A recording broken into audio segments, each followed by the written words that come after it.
Garden park Rajshahi শহরের দক্ষিণে একেবারে পদ্মার কোল ঘেঁষে পদ্মার পাড়ে অবস্থিত। এখান থেকে আমরা ধীরে ধীরে যাব রাজশাহী শহরের তৃতীয় যে পদ্মার চরের পয়েন্টটা, এই পয়েন্টটি দেখার জন্য। চলুন সামনে এগিয়ে যাই।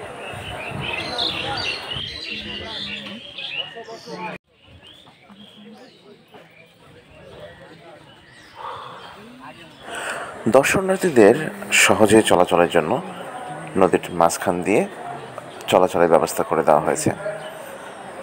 যে সবুজ অংশটি দেখতে পাচ্ছেন, এটা একসময় পদ্মার পানি দ্বারা টইটম্বুর থাকতো। এখন শুষ্ক মৌসুম চলছে, তাই পানির খুব একটা দেখা মিলছে না। আমরা দীর্ঘক্ষণ ধরে হাঁটে হাঁটে সামনের দিকে এগিয়ে চলছি। এটা কি দেখার ইচ্ছে যে সামনে কোথায় পানি আছে সেটা দেখার জন্য। চলুন সামনে এগিয়ে যাই। ও নো, হাই রিক্স।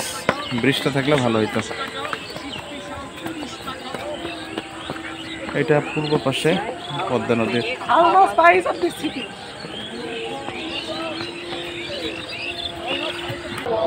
এত বড় একটা পচা ড্রেনের ভিতর দিয়ে পার হয়ে আসলাম। বিশাল স্পেস। গতদিন গেছিলাম পদ্মার একদম ভিতরে চরে। এটাও চর, অনেক লোকজন এখানে। এপ্রিল মাসের শেষের দিকে, এখন আজকে হচ্ছে 22 তারিখ। 3টে পয়েন্ট সামনে পানি। তাহলে একবারে এখান থেকে নৌকা নিয়ে যাওয়া হবে না?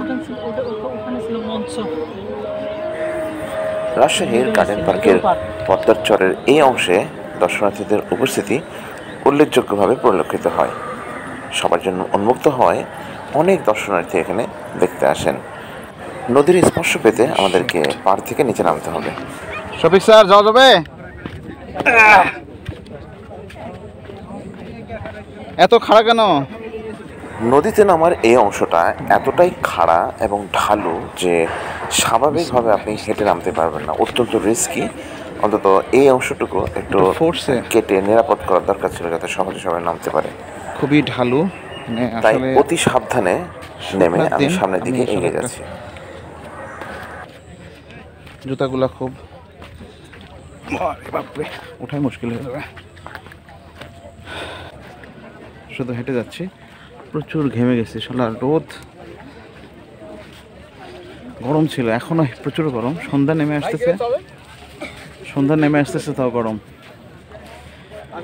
পুরা সুন্দর না দৃশ্যটা? এটা রাজশাহীর দক্ষিণ দিকে। এপ্রিল মাস, বছরের এই সময়টাতে পদ্মায় খুব একটা পানি দেখা যায় না। চতুর্দিকে ধুধু বালুরাশি, আর এই চরে লোকজনের সমাগমটা বেশি, কারণ এখানে একটু নিরাপদ, সবাই একটু আসতে পছন্দ করে, স্বাচ্ছন্দ্য বোধ করে। প্রচণ্ড গরম, তারপরেও সবাই কষ্ট সহ্য করে এই অংশটা আসে একটু নদীর বাতাস, সৌন্দর্য উপভোগ করার জন্য। আলো কম বেশি হয়ে যাচ্ছে, আর কয়েকটা ছবি ওঠানো দরকার, তাই নেমে আসলাম ছবি ওঠানোর জন্য। আমার ব্যাকগ্রাউন্ডে অনেক লোকজন, তারা এখনো আছে। কেউ নৌকায় চড়বে, কেউ ঘুরবে ইত্যাদি। একটু সামনে আগাই, ভেতরে অনেক লোকজন। আসলে এরকম খোলামেলা পরিবেশে ঘুরতে ভালোই লাগে।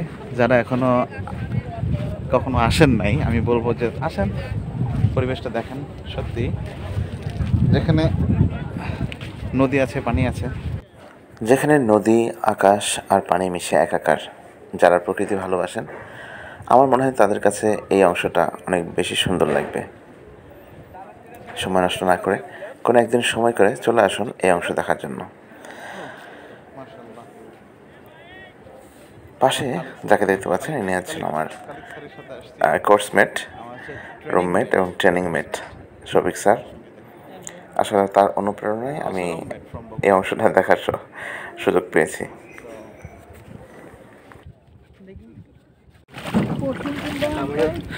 একটা ড্রোন শটের মতন করে দিই, একটু উঁচু করে ধরে পুরো রাজশাহী শহর। এখন গোধূলি চলছে, সন্ধ্যা নামে আসবে একটু পরেই। অলরেডি চতুর্দিকে আজানের শব্দ শুনতে পাওয়া যাচ্ছে, কিন্তু আকাশের আলোটা এখনও রয়ে গেছে। এই সময় এই অংশটা দেখতে ভীষণ সুন্দর লাগতেছে। আমরা আর কিছুক্ষণ থাকবো, পুরো অংশটা দেখে আস্তে আস্তে আমরা আবার ফিরে যাব। ডিয়ার ভিউয়ার্স, আসসালামু আলাইকুম। দিস ইজ মাসুদুর দ্য মুসাফির। চলে আসছি পদ্মার পাড় দেখতে। গত 2 দিন ধরে 2টা স্পট দেখছি।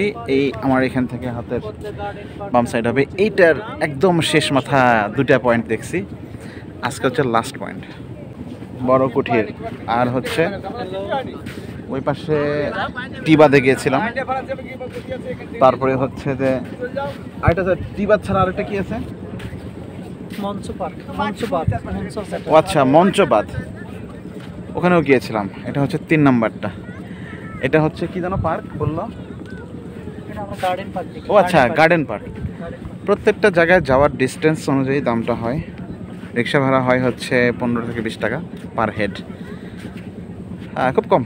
যারা নদী ভালোবাসে, পানি ভালোবাসে, এরকম সুন্দর জায়গা দেখতে ভালোবাসে, তারা রাজশাহী সুন্দর এলাকা অনেকে জানে, এটা বলার দরকার নাই। আমি বারবার বলতেছি আমি আসছি অনেক দিন পর, আর এত দীর্ঘ সময় ধরে রাজশাহীতে কখনোই থাকা হয়নি। আমি আরও 4-5 দিন থাকবো এখানে, থেকে আরও সুন্দর সুন্দর জায়গা দেখবো। এখানে নব থিয়েটার আছে, গতদিন নব থিয়েটার দেখেছি, ভিডিওটা আপনারা দেখে নেবেন। আর হচ্ছে যে জিয়া পার্ক আছে একটা, অনেকক্ষণ ধরে দেখলাম। এখন আমরা একটু ফিরে যাব। হ্যাঁ,